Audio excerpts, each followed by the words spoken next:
This is the ribbon. The ribbon shows us all the most commonly used options needed to perform a particular Excel task. The ribbon is made up of the following components. Tabs. Excel's main tasks are brought together and display all the commands commonly needed to perform the core task. Groups. Related command buttons can be organized into subtasks normally performed as part of the tab's larger core task. Command buttons. Within each group, you find command buttons that you can select to perform a particular action or to open a gallery. Note that many command buttons on certain tabs are organized into mini toolbars with related settings.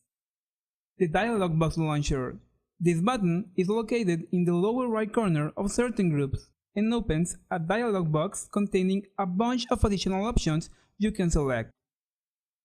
Excel contains 7 tabs, which are Home, Insert, Page Layout, Formulas, Data, Review, and View. The Home tab. We can use this tab when creating, formatting, and editing a spreadsheet. Insert tab. This tab is where you add a pivot table, pictures, images, charts, and shapes.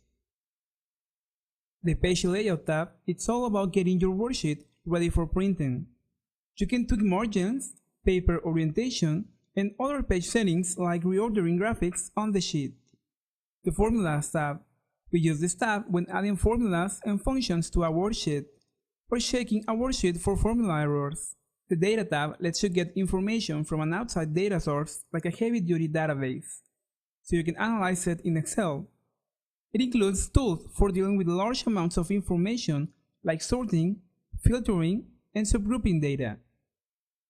The Review tab. We use this tab to add comments, proofing, protecting, and marking up a spreadsheet for review by others. And finally, we have the View tab. We use this tab when changing the display of the worksheet area and the data it contains. And it lets you pull off a few fancy tricks if you want to view several Excel spreadsheets at the same time. We will see that later on. To get more of the worksheet area displayed in the program window, you can minimize or collapse the ribbon so that only its tabs are displayed. So if we click on this icon, it will collapse the ribbon. And if we want to get the ribbon back, we click on this Ribbon Display Options icon and select Show Tabs and Commands. And if you want to perform the same trick without lifting your fingers from the keyboard, use the shortcut Ctrl and F1. This will collapse the ribbon, and if you press it again, it will bring it back. Up in here, we have the Quick Access toolbar. The toolbar holds specialized shortcuts for 3 commands, and we can customize them by adding the commands that we use the most. Here we have the status bar. With the status bar, we can monitor the program's current state. For example, if you save or print a document, the status bar shows the progress of the save operation or print job.